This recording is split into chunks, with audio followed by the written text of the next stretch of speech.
Damos comienzo a un nuevo programa.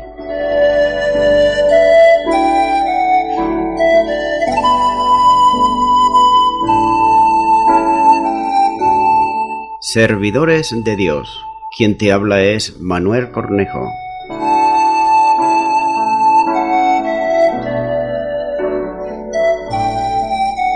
Este es un programa que está respaldado por la Iglesia Evangélica Misión Evangélica de Cataluña.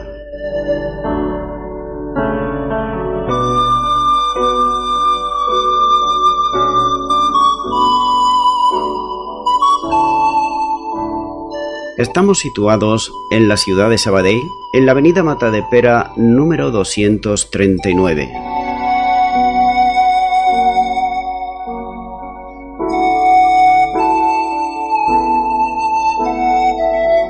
Antes de dar introducción a la palabra de Dios, estaremos poniendo una alabanza.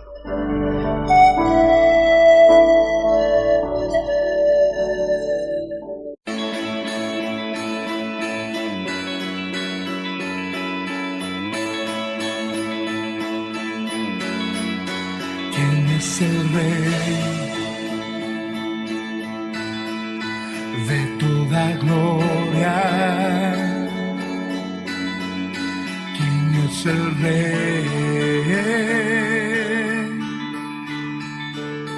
de los cielos, de la tierra y el mar? ¿Quién es el Rey del universo? ¿Quién es el Rey que hizo los cielos y no los puede contener? Mi Rey es Cristo, el deseado, el Hijo amado de Dios. Mi Rey es Cristo.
Bienvenido al programa Servidores de Dios. En el día de hoy continuaré haciendo un comentario expositivo de la palabra de Dios, la Biblia, y en esta ocasión será en el Evangelio de Juan, capítulo 1 y versículo 20, donde dice la palabra de Dios: confesó y no negó, sino confesó: yo no soy el Cristo. La primera pregunta que le hicieron a Juan el Bautista en el anterior versículo fue: ¿tú quién eres? Con esta pregunta estaban reflejando la confusión de los judíos sobre él. Como veremos más adelante, la pregunta implicaba que Juan el Bautista podría considerarse como el Mesías, como lo indica su respuesta enfática de Juan, cuando dice: yo no soy el Cristo. El Mesías había venido, insistió Juan, pero rechazó todo pensamiento de que él pudiera serlo. De hecho, la declaración del apóstol Juan dice: confesó y no negó, sino que confesó. Enfatiza la vehemencia de su negación. A diferencia de algunos de sus seguidores, él entendía perfectamente su papel subordinado como precursor de Cristo. Note lo que dicen los siguientes versículos en este mismo Evangelio de Juan, capítulo 3, versículos 25 al 30, es referente a sus seguidores. Dice el versículo 25 en adelante: entonces hubo discusión entre los discípulos de Juan y los judíos acerca de la purificación, y vieron a Juan y le dijeron: Rabí, mira que el que estaba contigo al otro lado del Jordán, de quien tú diste testimonio, bautiza y todos vienen a él. Respondió Juan y dijo: no puede el hombre recibir nada si no le fuere dado del cielo. Vosotros mismos me sois testigos de que dije: yo no soy el Cristo, sino que soy enviado delante de él. El que tiene la esposa es el esposo, mas el amigo del esposo que está a su lado y le oye, se goza grandemente de la voz del esposo. Así pues, mi gozo está cumplido. Es necesario que él crezca, pero que yo mengüe. Continúo ahora con el versículo 21 de este capítulo 1 de Juan, donde sigue diciendo la palabra de Dios. Y le preguntaron: ¿qué pues? ¿Eres tú Elías? Dijo: no soy. ¿Eres tú el profeta? Y respondió: no. Si Juan el Bautista no era el Mesías, habría una posibilidad de que pudiera ser alguna figura importante asociada a los tiempos antiguos, es decir, al Antiguo Testamento. Con esa inquietud, la delegación procedió a preguntarle: ¿qué pues? ¿Eres tú Elías? Con base a la profecía de Malaquías, capítulo 3, versículo 1, y Malaquías 4:5, donde nos dice la palabra de Dios. Malaquías 3:1.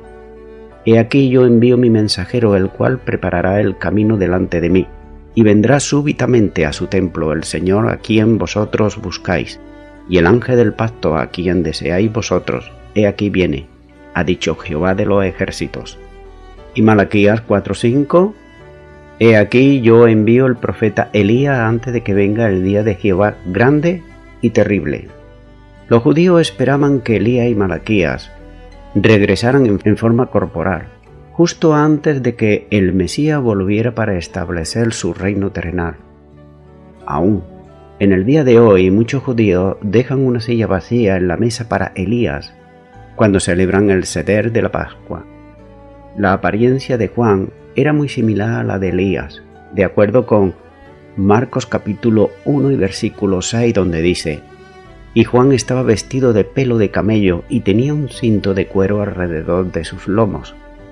Y también en el Antiguo Testamento, en el segundo libro de Reyes, capítulo 1, versículo 8, nótese la comparación con Elías, donde dice: y ellos le respondieron: un varón que tenía vestido de pelo y ceñido sus lomos con un cinturón de cuero. La llamada de Juan al arrepentimiento, como dice Mateo 3:2, y la advertencia sobre la venida del juicio, como nos dice también Mateo 3:10 al 12, habrían servido para recordarles más a sus oyentes a Elías. El primer libro de Reyes, capítulo 18, versículo 18, así lo muestra, el versículo 21, y también de este mismo libro, el capítulo 21, versículo 17 al 24. Pero la pregunta de que si él era Elías, respondió: yo no soy. Y no era Elías, al menos no en el sentido literal que él sabía. Sus interrogantes entonces se cuestionaban: ¿No era él Elías que había regresado del cielo? ¿El que se había ido en un torbellino? ¿Quién era entonces este? El segundo libro de Reyes, capítulo 2, versículo 11, así muestra cómo Elías se había ido en un torbellino, cuando dice: Y aconteció que yendo a ellos hablando, he aquí un carro de fuego, con caballos de fuego apartó a los dos, y Elías subió al cielo en un torbellino. Juan en realidad no era Elías tal, y como lo esperaban los judíos, pero era semejante a él con el espíritu y el poder de Elías. Lucas 1 y versículo 17 dice: E irá delante de él con el espíritu y el poder de Elías, para hacer volver los corazones de los padres a los hijos, y de los rebeldes a la prudencia de los justos, para preparar al Señor un pueblo bien dispuesto. Como se dijo anteriormente, Juan predicaba con la misma audacia y el mismo poder de Elías. Si los judíos hubieran creído su mensaje y aceptado a Jesús como el Mesías, Juan habría sido el cumplimiento de la profecía de Malaquías. El mismo Señor Jesús dijo en Mateo 11:14: Y si queréis recibirlo, Él es aquel Elías que había de venir. Con estas palabras, el Señor Jesús interpretó la profecía de Malaquías con una referencia a alguien semejante a Elías, pero no al profeta Elías como tal. La respuesta de Juan a la delegación también podría sugerir que él tampoco se veía como Elías, ni siquiera en el sentido en el que Jesús afirmaba que lo era. El doctor Leon Monry escribe y dice: ningún hombre es lo que es a sus propios ojos. En realidad, él solo es algo en cuanto a cómo Dios lo conoce. Más adelante, Jesús igualaba a Juan con el Elías de la profecía de Malaquías, pero eso no implica que Juan estuviera consciente de la verdadera posición que él tenía. Jesús confiere a Juan su verdadero significado. Por tanto, ningún hombre es lo que piensa que es solo lo que Jesús sabe que es en realidad. La siguiente pregunta que le hace es: ¿eres tú el profeta? Venía de una profecía de Moisés, Deuteronomios capítulo 18 versículo 15, donde dice: Profeta de en medio de ti de tus hermanos, como yo te levantará Jehová tu Dios, a él oiréis, conforme a todo lo que pediste a Jehová tu Dios, en Horeb, en el día de la asamblea, diciendo: No vuelva yo a oír la voz de Jehová mi Dios, ni vea yo más este gran fuego para que no muera. Y Jehová me dijo: Han hablado bien en lo que han dicho. Profeta les levantaré de en medio de sus hermanos como tú, y pondré mis palabras en su boca, y él les hablará todo lo que yo les mandaré. Estos versículos nos hablan sobre un profeta como él, que vendría a hablar la palabra de Dios a su debido tiempo. En el judaísmo del siglo I no había consenso en cuanto a la identidad precisa de ese profeta, ya que, como vemos aquí en el Evangelio de Juan, capítulo 6, versículo 14, dice la palabra de Dios: Aquellos hombres entonces, viendo la señal que Jesús había hecho, dijeron: Este verdaderamente es el profeta que había de venir al mundo. Y también el mismo Evangelio de Juan, capítulo 7, versículo 40, dice: Entonces algunos de la multitud, oyendo estas palabras, decían: Verdaderamente este es el profeta.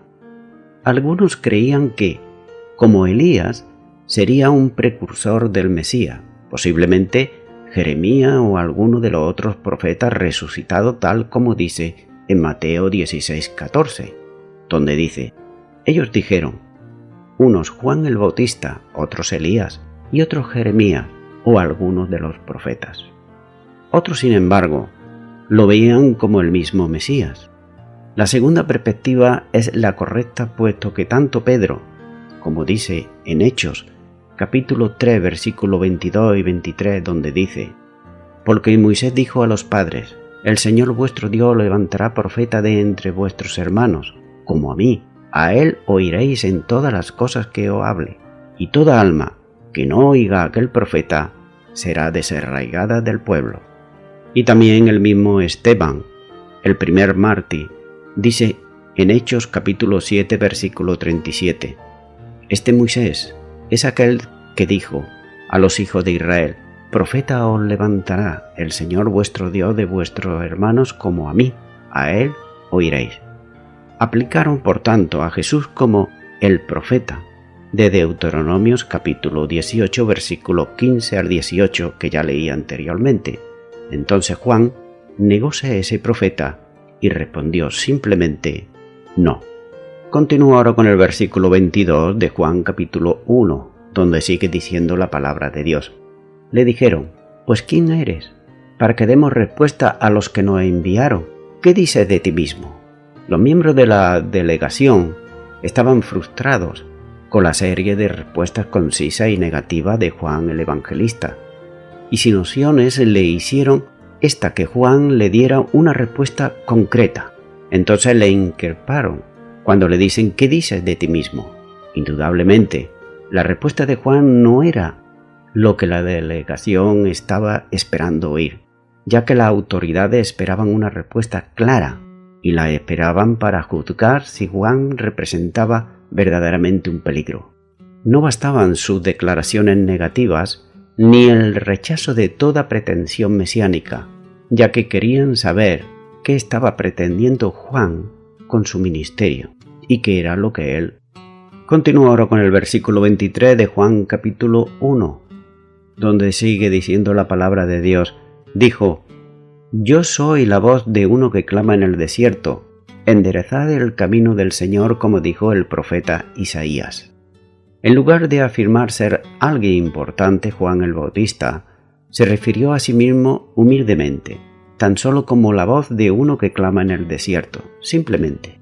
La actitud humilde de Juan recuerda a Pablo, quien se veía como dice, por ejemplo, en Efesios capítulo 3, versículo 8, donde dice Pablo: a mí, que soy menos que el más pequeño que todos los santos, me fue dada esta gracia de anunciar entre los gentiles el evangelio de las inescrutables riquezas de Cristo. Y también Primera de Corintios capítulo 15 versículo 9 dice: porque yo soy el más pequeño de los apóstoles, que no soy digno de ser llamado apóstol, porque perseguí a la iglesia de Dios. También en esta línea con lo que el Señor Jesús enseñaba a sus propios discípulos, cuando dice en el Evangelio de Lucas capítulo 17 versículo 10: así también vosotros, cuando hayáis hecho todo lo que os ha sido ordenado, decid: siervos inútiles somos, pues lo que debíamos de hacer, hicimos. De manera que la respuesta de Juan a esta delegación no era más que una confesión humilde. Era una profecía del Antiguo Testamento. Aquel texto habla de la venida de la gloria del reino de Dios y la preparación necesaria para ello también. Por eso, se entiende que los 4 evangelios citen, por ejemplo, Isaías 43, donde dice: voz que clama en el desierto, preparar el camino a Jehová, enderezar el calzado en la soledad a nuestro Dios. Con esta cita Juan respondió a la delegación la pregunta sobre su identidad y cambió el enfoque de sí para ponerlo en Cristo. Su mensaje y el de Isaías era enderezar el camino del Señor. Era un reto para que tanto la nación como los interrogadores prepararan sus corazones para la venida del Mesías. La imagen análoga es la de nivelar todas las barreras y allanar todos los impedimentos en preparación para la visita de un rey del antiguo Oriente, como se hacía en la antigüedad. Juan e Isaías compararon los corazones del pueblo del Mesías como un desierto desolado, a través del cual necesitaban preparar un camino nivelado y allanado para su venida. Juan enfatiza una vez más su papel subordinado y su humildad. Tan solo era un obrero que preparaba el camino antes del rey. Continuó con el versículo 24 de Juan 1, donde dice: y los que habían sido enviados eran de los fariseos. Esto da más claridad a la intención específica de la frase los judíos que dice el versículo 19. En aquel tiempo, los saduceos controlaban el templo y eran el partido mayoritario del Sanedrín. Pero aquí aprendemos que los fariseos habían enviado esta delegación.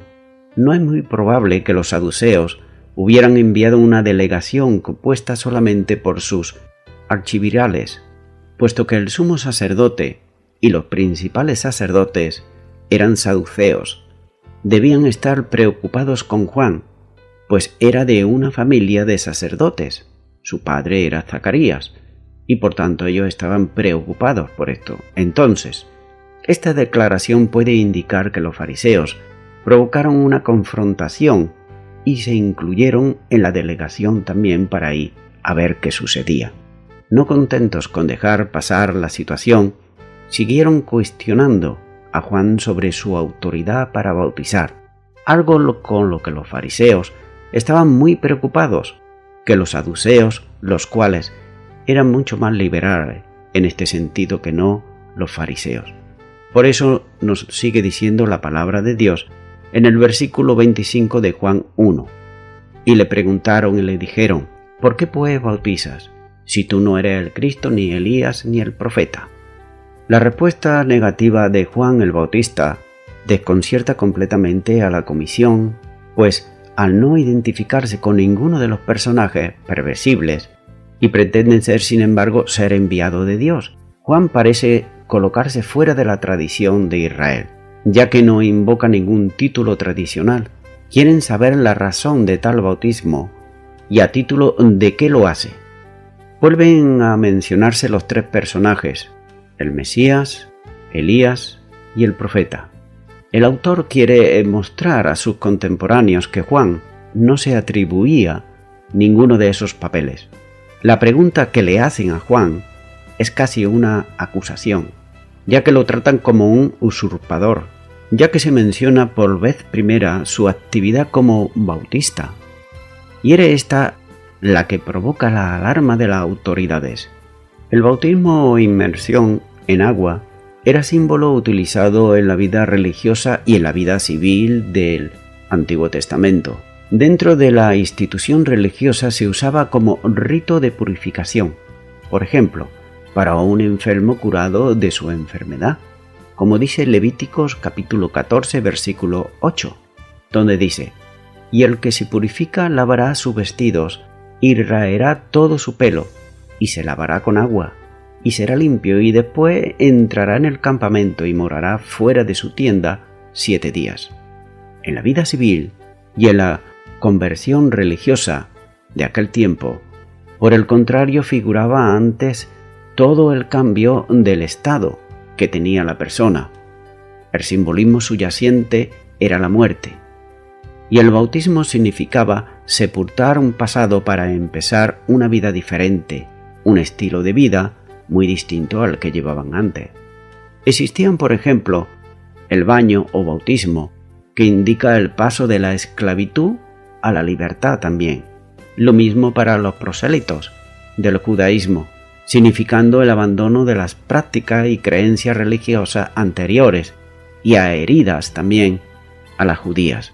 En Jerusalén solían practicarse en la piscina de Siloé, como nos dice Juan capítulo 9 versículo 7, donde dice: y le dijo: ve a lavarte al estanque de Siloé, que traducido es enviado. Fue entonces y se lavó y regresó viendo.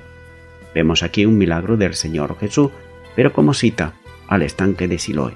A la luz entonces de este significado del bautismo, se entiende que el bautismo de Juan, venía a dar testimonio de la luz, para que por medio de todas llegasen a creer en el verdadero Mesías. Pedía así la adhesión a la vida y también a la luz, es decir, a la persona del Mesías, que comportaba la ruptura con las tinieblas y con la muerte. Era, por tanto, un bautismo de afiliación. Continúo ahora con Juan capítulo 1 y versículo 26, donde sigue diciendo la palabra de Dios. Juan le respondió diciendo: yo bautizo con agua, mas en medio de vosotros está uno a quien vosotros no conocéis. Juan el Bautista está respondiendo a la delegación que le fue enviada que él era meramente el ministro de un signo exterior, como era el bautizar en agua. Es como si dijese Juan: eso es todo, no hay nada más. ya que yo no puedo conferir o conceder la gracia espiritual que ello simboliza. Cuando le dice más en medio de vosotros está uno a quien vosotros no conocéis, Cristo Jesús estuvo en medio de su pueblo y estuvo como uno de ellos, pero para ellos pasaba como un desconocido. No se daban cuenta de su presencia, como indica el verbo original. Como que iban en busca de un Mesías ellos, los religiosos, que no correspondía al verdadero concepto bíblico del auténtico Mesías, el Cristo, que ya ha sugerido en medio de ellos, le pasa totalmente entonces desapercibido para ellos. Y cabe hacerse aquí una reflexión para nuestras vidas y es la siguiente: ¿cuántas cosas de gran valor están a los ojos del mundo y pasan desapercibidas? Cosas que verdaderamente son valiosas, pero que sin embargo no se dan cuenta. Esto también nos ocurría a nosotros también cuando estábamos en esas tinieblas, en esa oscuridad. No nos dábamos cuenta de lo que realmente es tan valioso como es la salvación en Cristo Jesús. La oscuridad, con mucha frecuencia, vemos que la suerte que cabe al verdadero valor, a la virtud sincera y a la auténtica excelencia. También nos muestra esto, que Dios está siempre más cercano a nosotros que lo que nosotros podamos pensar. De manera que el reino de Dios estaba entre ellos. Como dice Lucas 17, versículo 21, ni dirán helo aquí o helo allí, porque he aquí el reino de Dios está entre vosotros. Sin embargo, aunque ellos no se daban cuenta de esto, ellos sí que sabían que en el Antiguo Testamento hablaba de la limpieza espiritual y de su relación con la venida del Mesías. Por ejemplo, en Ezequiel capítulo 36, versículo 25, donde dice la palabra de Dios: esparciré sobre vosotros aguas limpias, y seréis limpiados de todas vuestras inmundicias, y de todos vuestros ídolos os limpiaré. Y también este mismo capítulo de Ezequiel 36, versículo 33 dice: así ha dicho Jehová el Señor, el día que os limpie de todas vuestras iniquidades, haré también que sean habitadas las ciudades, y las ruinas serán reedificadas. Y también Zacarías capítulo 13, versículo 1, donde dice: en aquel tiempo habrá un manantial abierto para la casa de David y para los habitantes de Jerusalén, para la purificación del pecado y de la inmundicia. Por tanto, los judíos bautizaban ellos prosélitos, es decir, no judíos, gentiles, convertidos al judaísmo. Pero ahora aquí, ellos están viendo que Juan el Bautista estaba bautizando a los judíos. Eso sin duda alguna escandalizaba a los líderes religiosos, no cabe la menor duda, quienes se consideraban que los judíos ya eran el pueblo de Dios y no necesitaban de ninguna clase de bautismo. Pero sin embargo, quienes se sometían al bautismo de Juan el Bautista reconocían sinceramente con ello que sus pecados lo habían puesto fuera del pacto de la salvación de Dios y no eran ellos mejores que los gentiles. Voy concluyendo ya con esto. Antes de aparecer Juan el Bautista, predicando sobre el arrepentimiento, había en Israel la gran mayoría que estaban de acuerdo con su religión. Estaban muy contentos, muy satisfechos, también con sus cultos, con sus ritos, con sus fiestas y sus tradiciones. Todo estaba muy bien. Para ello era el todo, para que, de esa manera, ellos pensaban que estaban agradando a Dios. Sin embargo, esta inmensa mayoría vivía como a ellos le parecía, ya que Dios y la justicia personal de cada uno era algo sin importancia para ellos, es decir, que no eran justos, sino injustos. El Mesías traería un mensaje de amor, de perdón, de santidad.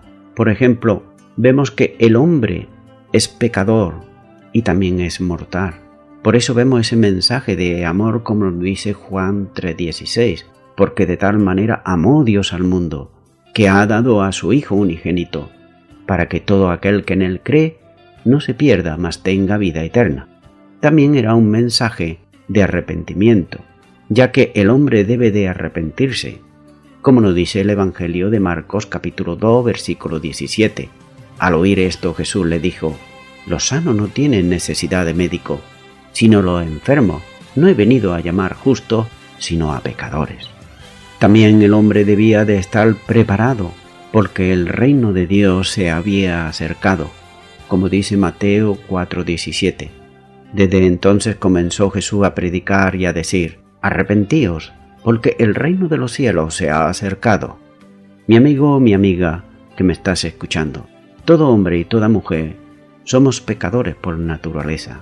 Por esta razón todos tenemos la necesidad de reconciliarnos con Dios, de pedirle perdón y de arrepentirnos de lo que hicimos y comenzar a vivir una vida de santidad, es decir, una vida apartada del pecado. No como antes la vivíamos, sino una vida que realmente es la que Dios quiere para nuestra vida. Si quieres, yo puedo guiarte en una oración de arrepentimiento para que puedas recibir a Jesucristo en tu corazón como Señor y Salvador. Si es así, pues yo te animo ahí a donde tú estás que puedas repetir conmigo esta oración y di: Señor Jesús, te pido perdón por todos mis pecados. Me arrepiento de ellos. Te abro mi corazón y te recibo como Señor y Salvador. Y te doy gracias porque tú has muerto por mis delitos y pecados, pero también has resucitado de entre los muertos. Tú vives y eres real. Gracias te doy en el nombre de Jesús. Amén.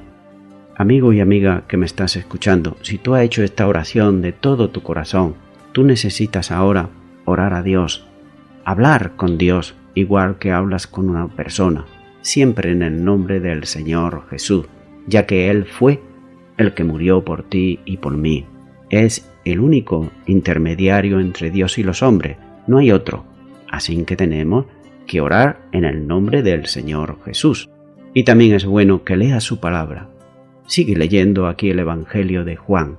Y también es muy bueno que puedas crecer espiritualmente y puedas servir al Señor.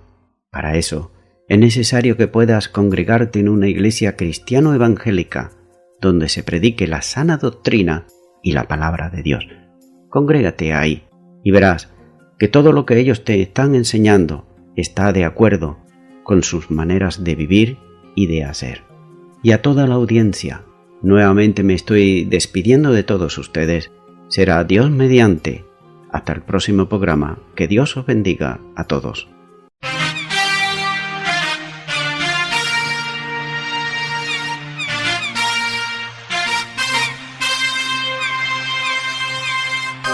En aquellos días, predicando en el desierto, vino Juan el Bautista,